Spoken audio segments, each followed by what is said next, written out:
All right, so this week is an important one. We're going to deal with Thomas Aquinas' natural law theory, and that's a very important thing to know. If you study medieval political thought, if you don't know that, you haven't learned anything. So we got to cover this really well.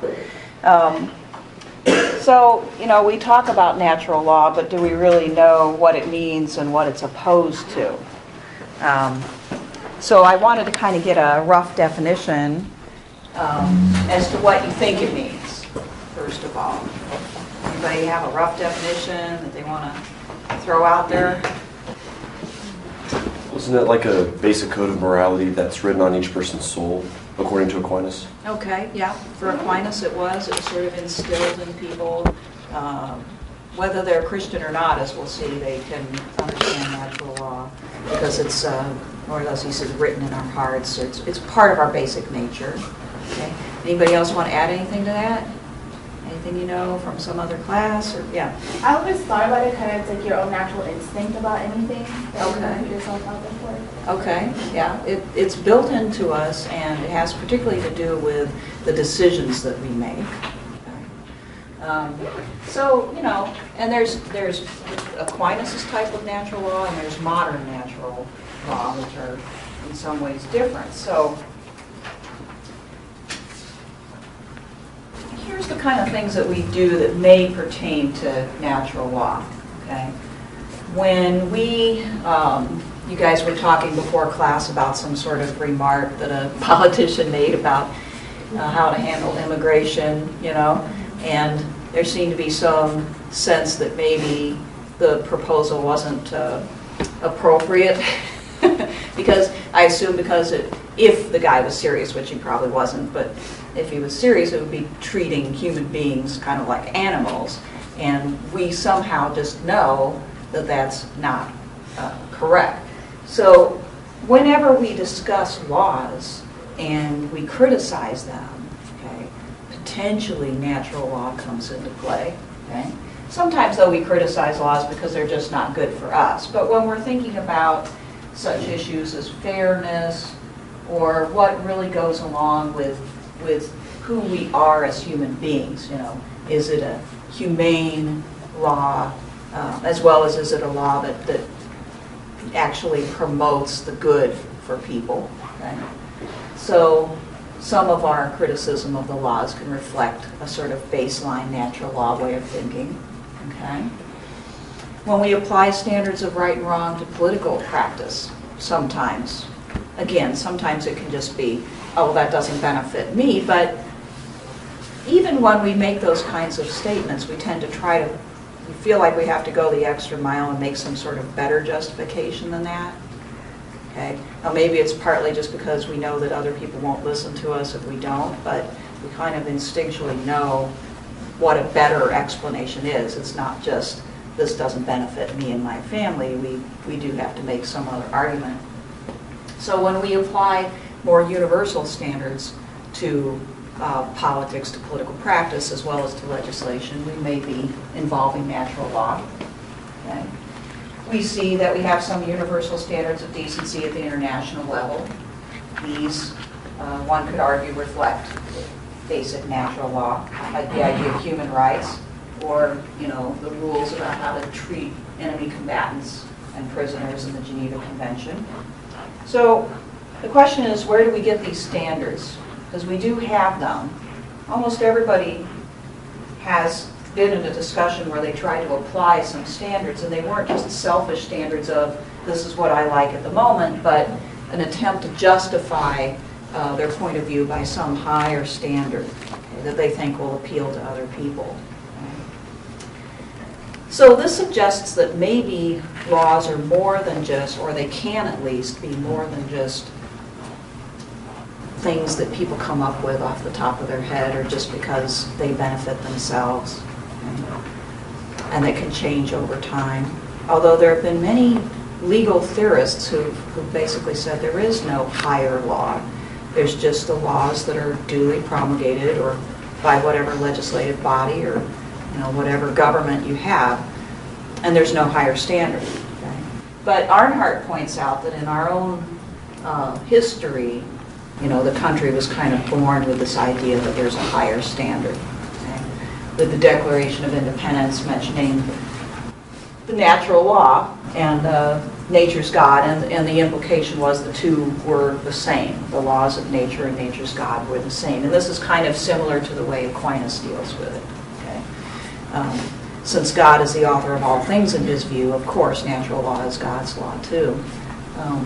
But he does make some distinctions to try to narrow the scope to deal with what is particularly natural law. Okay? But from our country's beginning, we've had this declaration of a higher law of some sorts. And remember what it was used for in that particular case. It was used to criticize the laws and the policies of King George, right? And what was the outcome of that? It was revolution. We decided to part with it. So the Declaration of Independence was a justification for our revolt, for our deciding to detach ourselves from that government. And we appealed to a higher standard. Okay? So, you know, people go back and forth about whether there really is a higher standard or not, but there's no question that in our own political history, it's been appealed to time after time after time. Let's give you a moment to read this and ask you if you know who said this in our own political history. Anybody have a guess?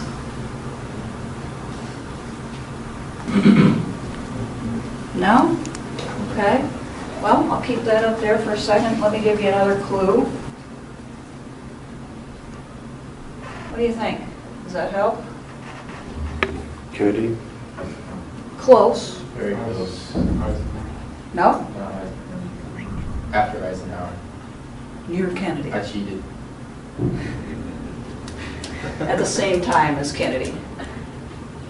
Martin Luther King? Yeah, Martin Luther King, in the civil rights struggle. This is a part of his famous letter from the Birmingham jail.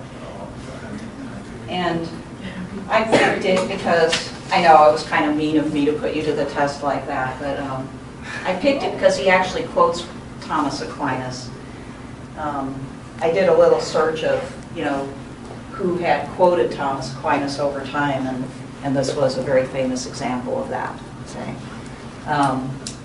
Martin Luther King had a really good education and had plenty of familiarity with the type of political thought that we're covering. And so in an attempt to persuade people, actually, you know, a lot of his rhetoric had to do with appealing to fellow Christians, white Christians in particular, and try to persuade them that the Christian way was the acceptance of desegregation and equal rights. Okay? And so appealing to the philosophic background upon which their own beliefs were based, well, I think he thought was a good rhetorical strategy.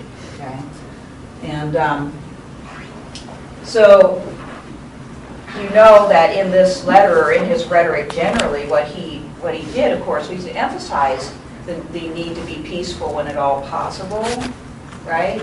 But at the same time to not obey unjust laws.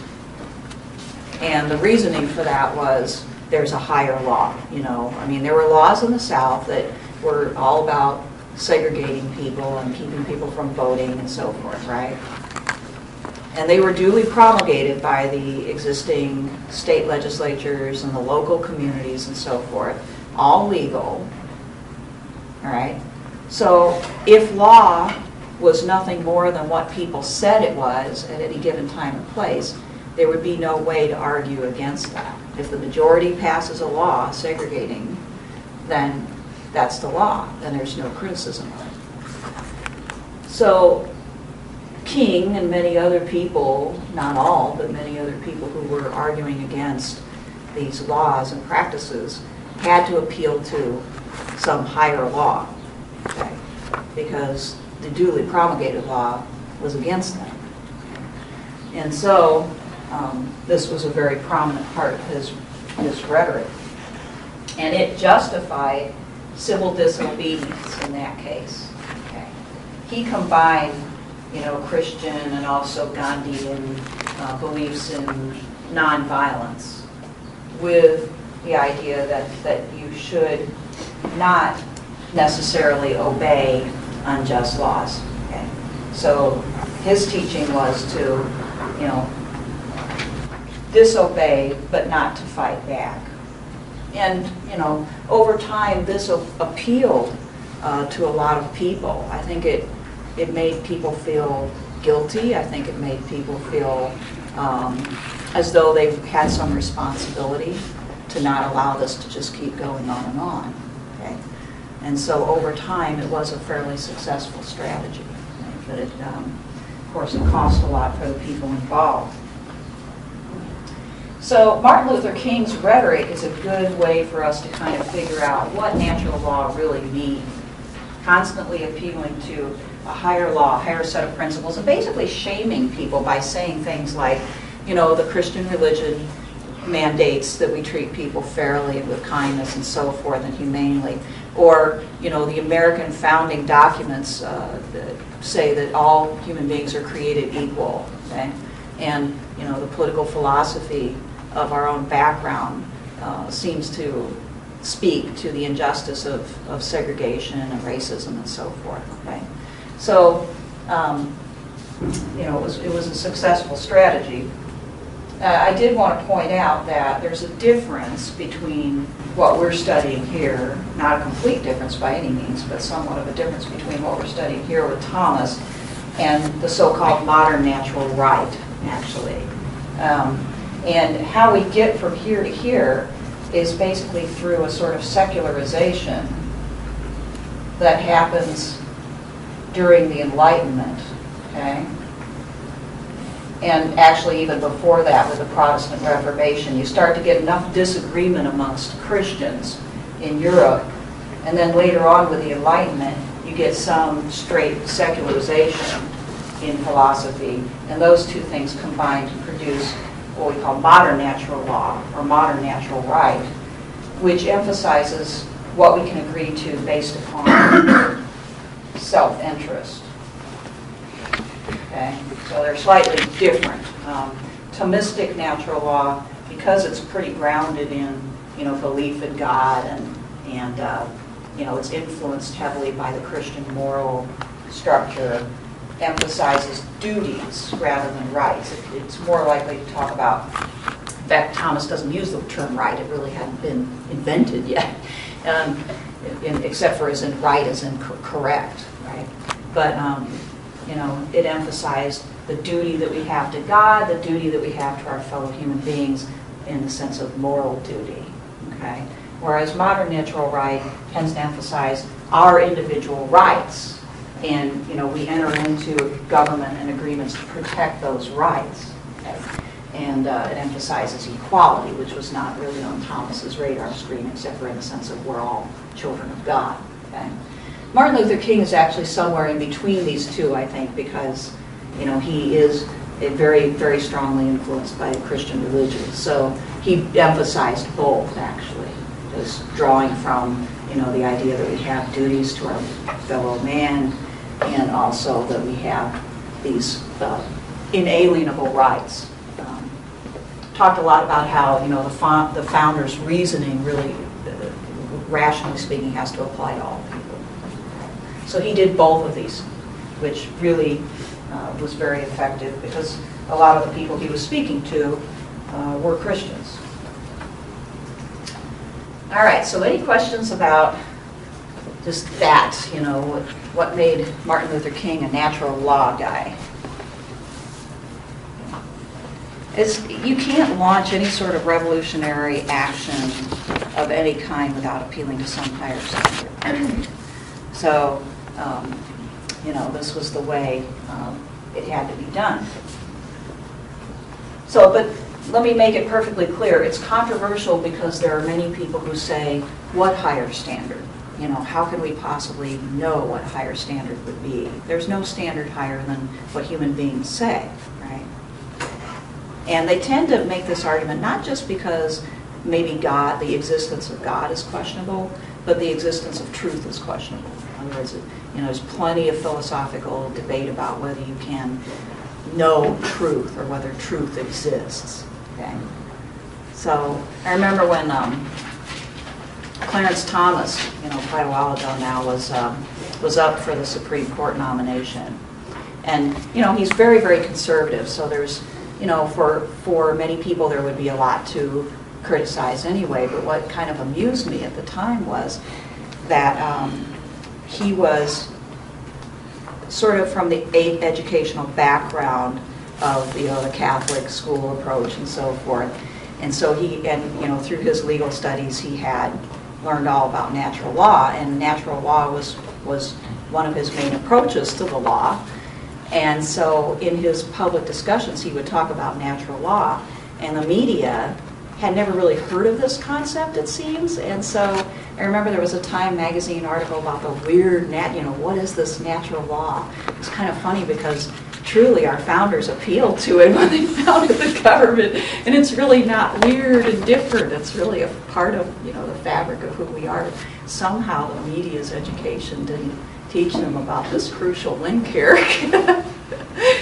and so it was almost like, here comes Clarence Thomas, an alien from another planet, bringing natural law ideas, and where are these coming from? I just thought, gosh, he's conservative, but this is something that probably many jurists, both left and right, know about and would, be able to tap into. So it's just kind of funny. Anyway, so let's put natural law into its larger context, okay, as Thomas Aquinas does in the writings that you have. He actually says there's four different types of law that he examines here, okay? And the first is eternal law. He says this is law by which God governs everything in the universe created by him. So let's think a little bit about what this might mean.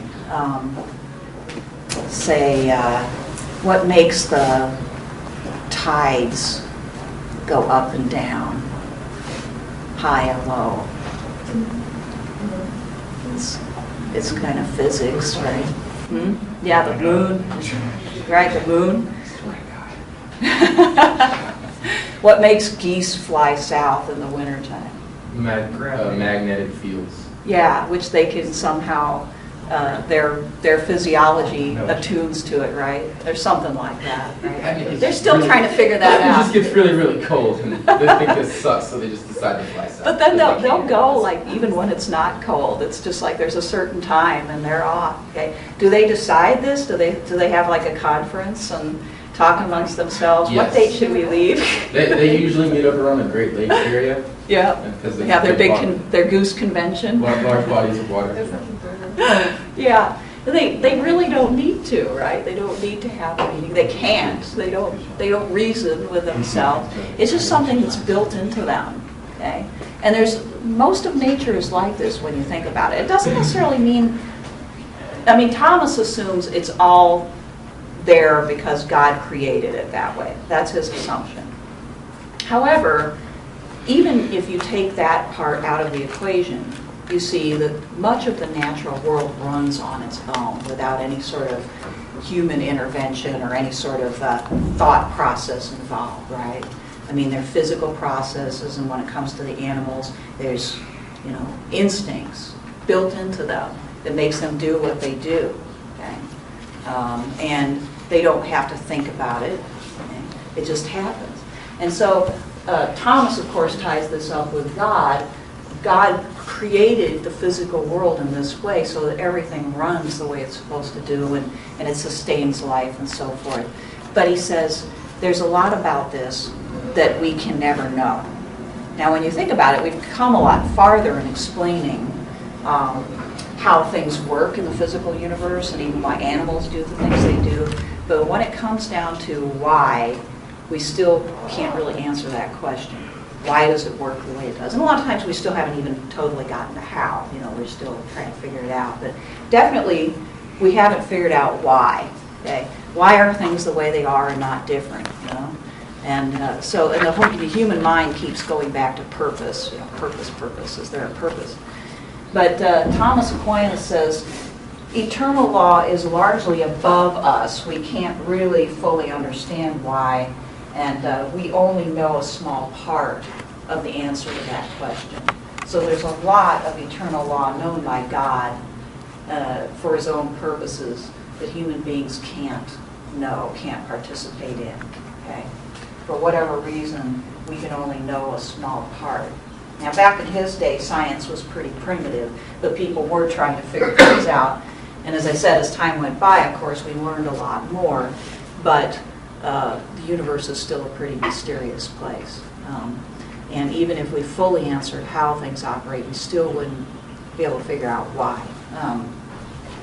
So basically, he's saying here there's a large part of what we can observe that we can't fully understand.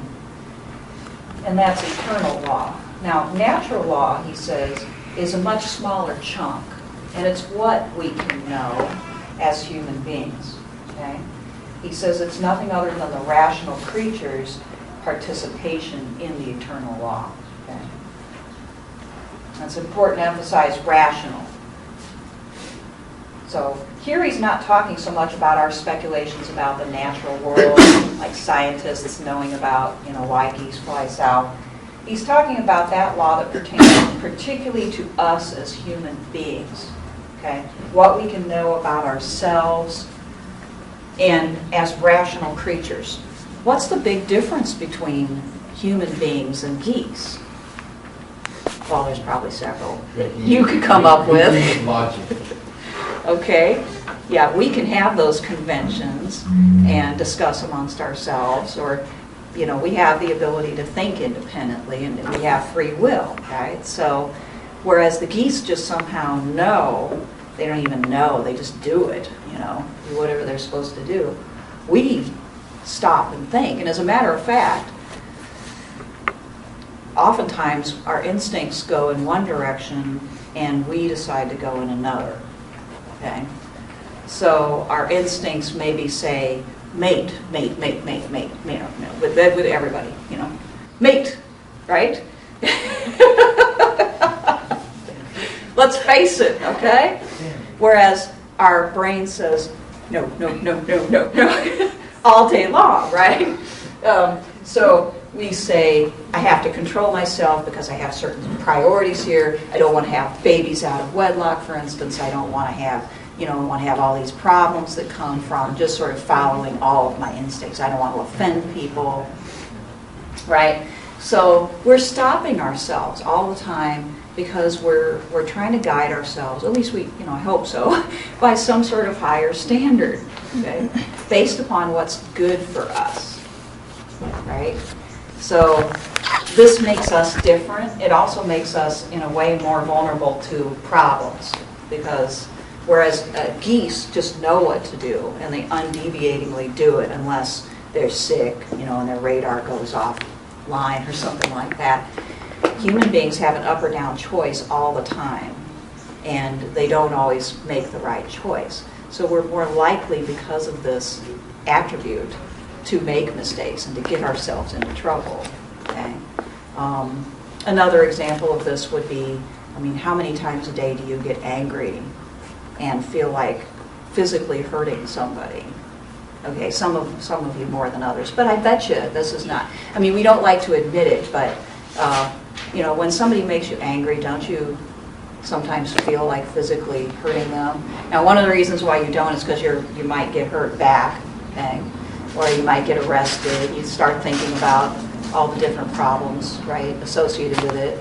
Or you think, well, proportionally speaking, this is not a big deal. I'll forget about this tomorrow. It's not worth it, right? So most of the time we talk ourselves out of this, but we feel it. And if we acted on our feelings all the time, the world would be pretty much more violent place. So again, we're thinking about measuring our feelings and the options that we have against what is truly good for us and other people, and lots of times we stop ourselves. Okay? Short of that, and that's good for civilization, you might say. So, because we're rational, we can think about right and wrong. We can think about what's good for us, and this makes our way of operating far different from the animals. It's not terribly instinctual. It's not terribly cerebral either, in that he's talking about everybody. Everybody who's not somehow impaired has this basic ability and will use it to be able to, sort out their options. And of course, if they don't think well about these things, consequences flow back their way from bad decisions that they make. So built into the natural law is this idea of good consequences and bad consequences. It's natural because the consequences are the punishment. Okay?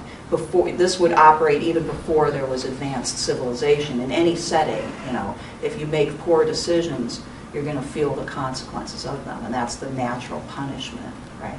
So if you're at a quick stop and you get out of your car because somebody's honking at you, and you go over there and haul off and hit them, and they may hit you back. They may get out of their car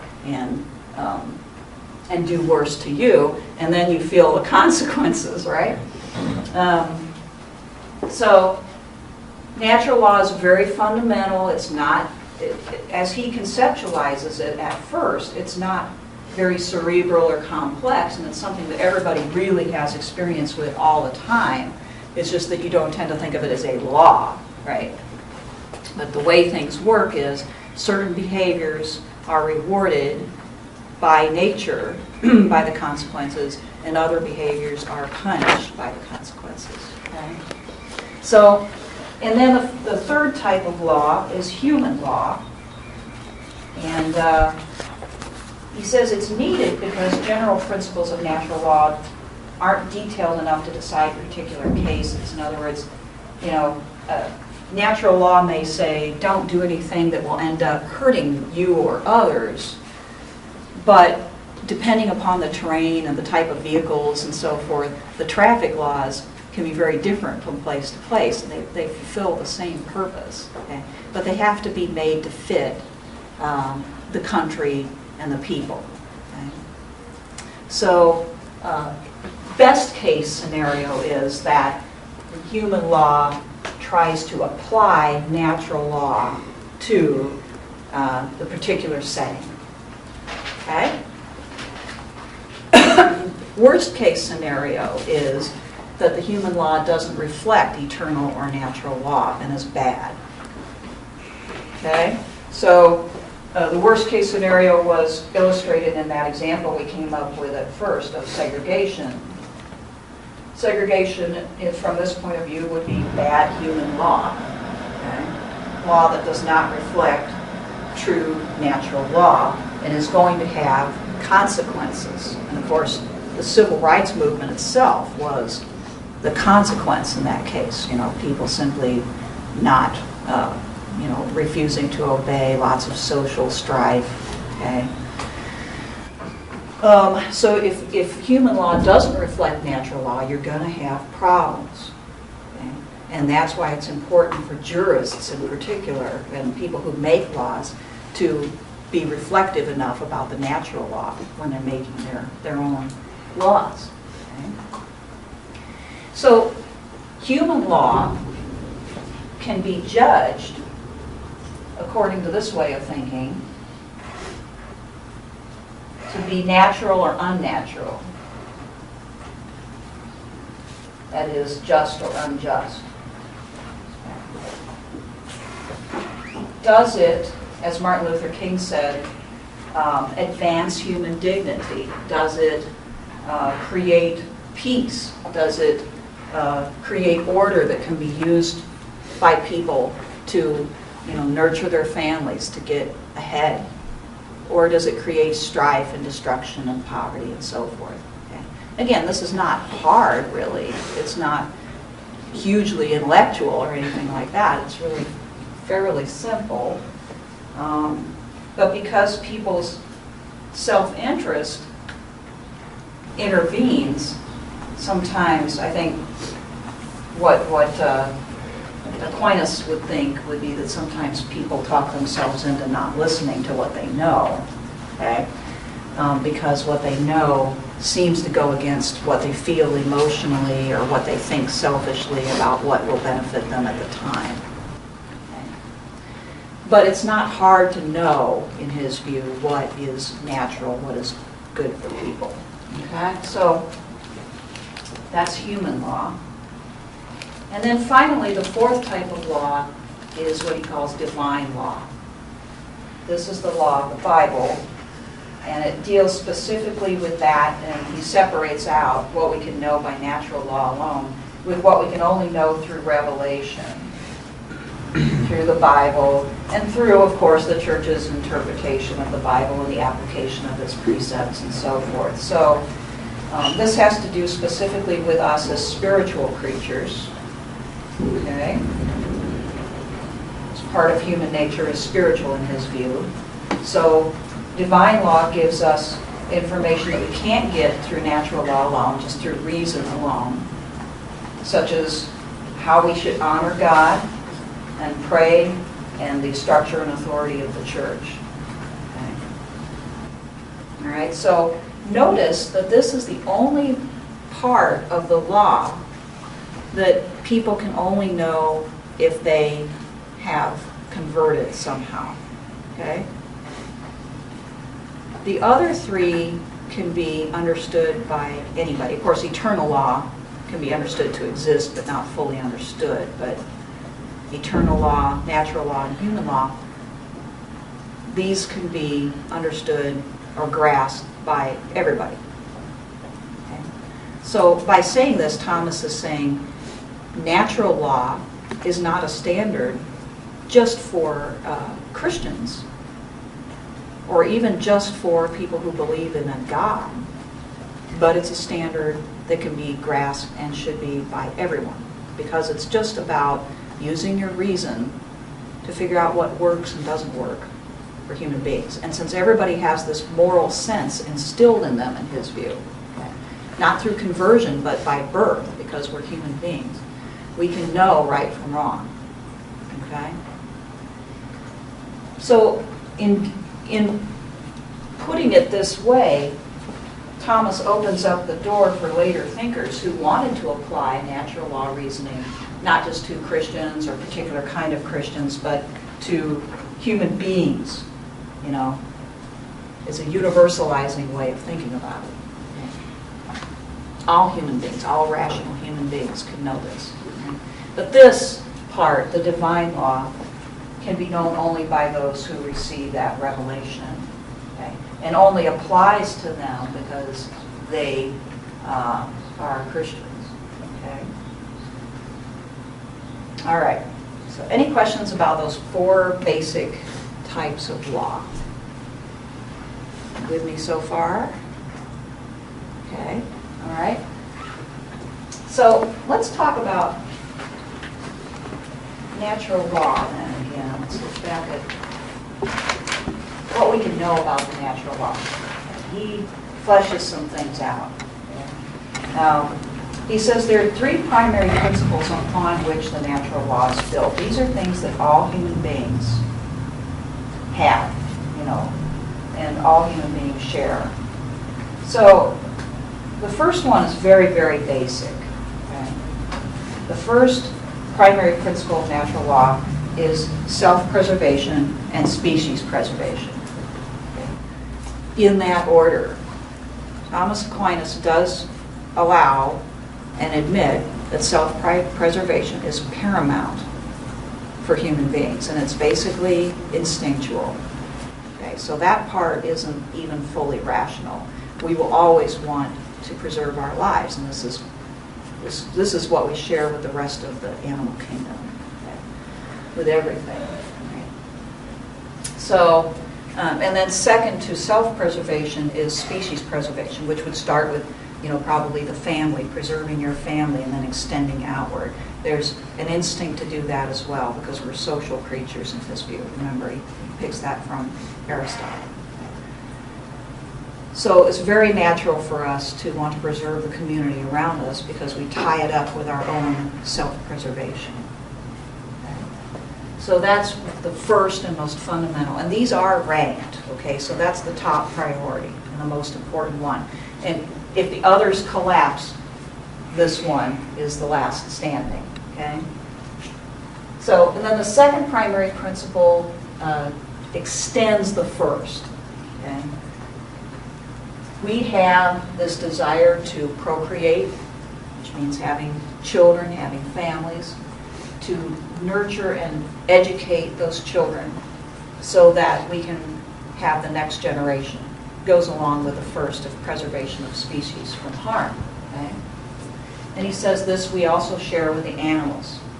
And as you'll see, it is partly instinctual, but it's also partly about our ability to use reason well as we decide how we're going to raise our children, what we're going to teach them, what principles are we going to instill in them, and so forth. Okay. And then third, we have what is unique to us as rational and spiritual creatures. So this is a particularly human principle, contemplation of the truth and seeking of the good life. Okay? And whereas animals stop with the first two, human beings, because we're rational and we have free will, we must and do contemplate what is true, what is right, what is just, and how are we going to order our society for the benefit of people. Okay? A lot of times this project gets hijacked by people who want to order society for the benefit of them or a few people. So this is one where there's a strong should, okay, all right, but where people tend to, because of our free will, we tend to go wrong here and violate. All right, so, but you see how basic this is as well. I mean, this is just really not hard. This just reflects what we are as both animals and as peculiarly human. And so he just breaks it down like this so that we can see, you know, what really motivates us, who we really are. Okay, so then we need to talk about what comes from these, because these aren't enough, because they're too general. Okay, these are really general. They're almost like qualities almost of human nature rather than laws themselves. In order for them to have any real application, they need to be transformed into rules that people can live by. And so again, very simply, he takes the first, remember the first was preservation of self and species from harm, and he talks about some rules that go along with that. And a lot of these are, as you can well understand why, straight from the Ten Commandments. And the Ten Commandments are, in a lot of cases, they're just also so basic, okay, that even though people might not be familiar with the Ten Commandments, they still get the necessity for these laws. Okay?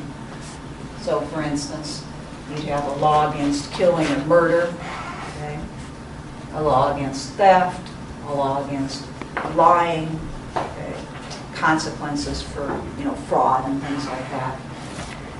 And this goes back to self-preservation and preservation of species, because if these things are allowed and sanctioned and they're okay, then you have so much chaos and distrust and people running rampant that you're probably not going to survive. Okay? There's going to be so much disorder that civilization can't exist. So all societies have they differ as to what these things are, or how seriously to take certain types of lying, stealing, etc., but and what constitutes murder. But it would, you'd be hard pressed to find a society whose laws didn't reflect these somehow, because you can't have any order without basically having these.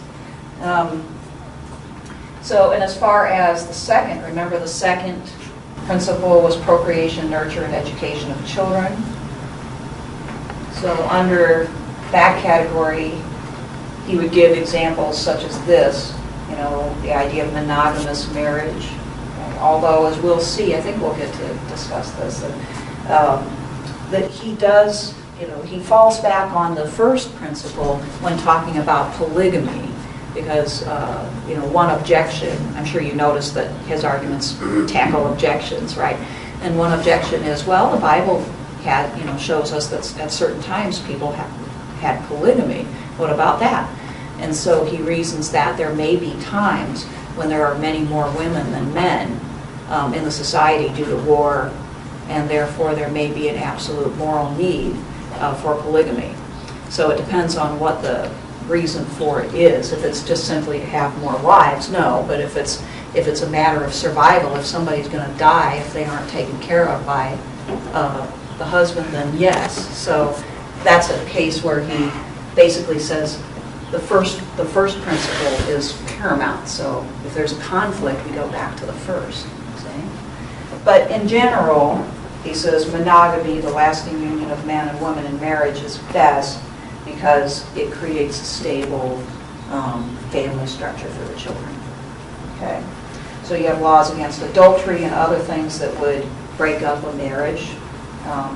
Respect for parents and elders, which are necessary to have a harmonious family so that the children can grow up to be decent human beings. All right, so, and then finally, as far as the third, remember the third was with contemplation of truth and seeking the good social and political life. Some examples there would be, the government, in his view, which isn't surprising either, should somehow foster, church attendance, worship, right? Should somehow foster at least religiosity. Okay? It should be good government and therefore foster obedience. Right? And this one of our favorites here, give unto Caesar what is Caesar's. A law that you have to comply with supporting your government financially and so forth. So, all right. So can you kind of get the idea? All right. So again, this might differ. I mean, at this level, you can imagine a non-Christian state, but also fostering religion, trying to make foster people's spiritual life, right? It doesn't even necessarily, divine law doesn't necessarily have to apply here, but for Aquinas, of course, and dealing with, Christian Europe, yes, right? But the interesting thing about the way Aquinas puts these things is that it's broader than that. Kind of interesting. All right, so now you may be asking yourself, well, aren't there exceptions to all of these rules, or most of them anyway? Like, let's just think about up here. Are there exceptions?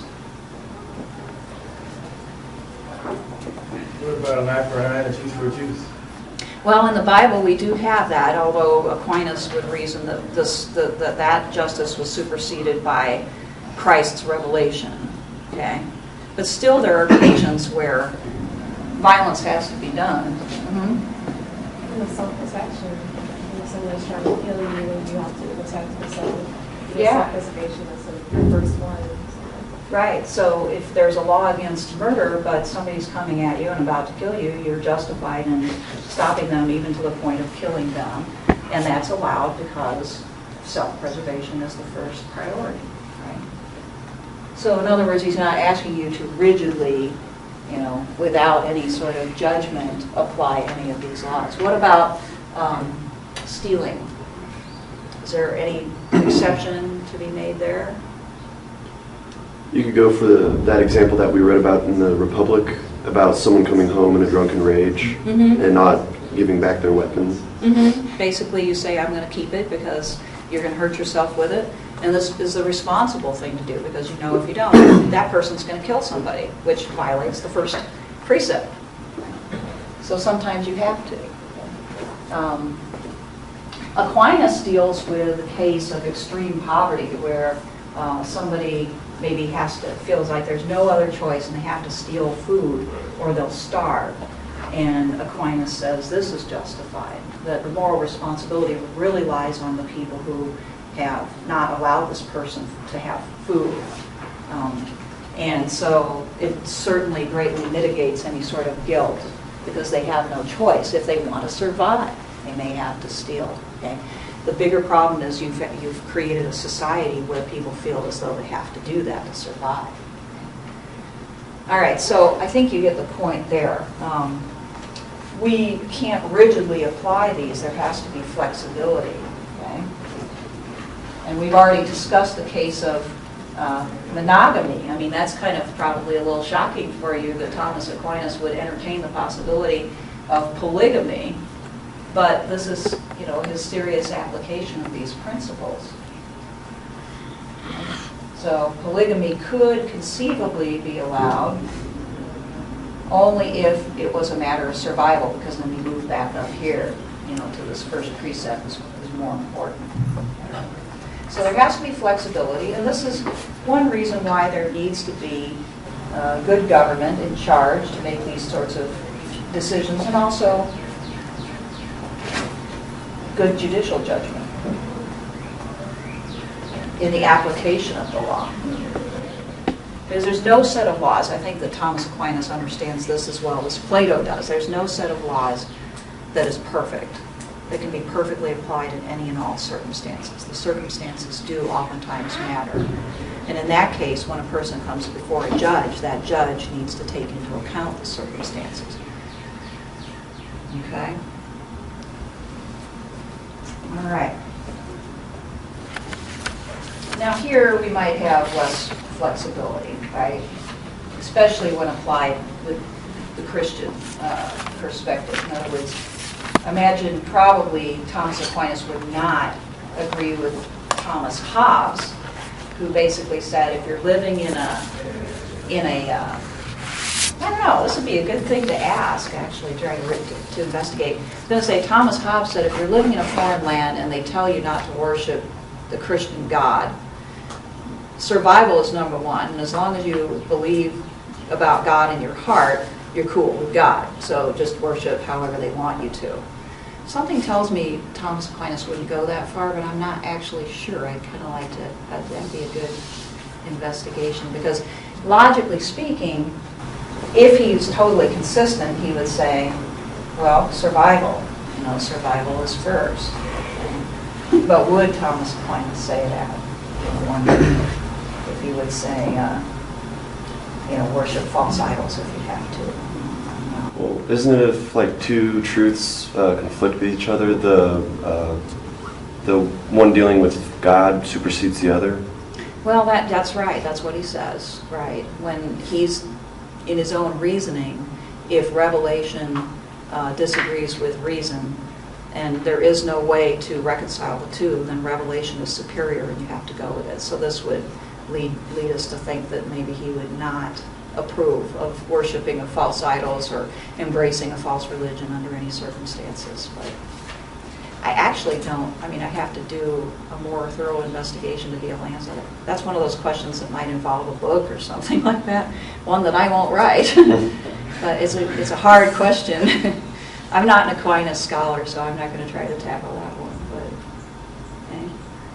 But I think that's good reasoning for maybe imagining that he wouldn't approve.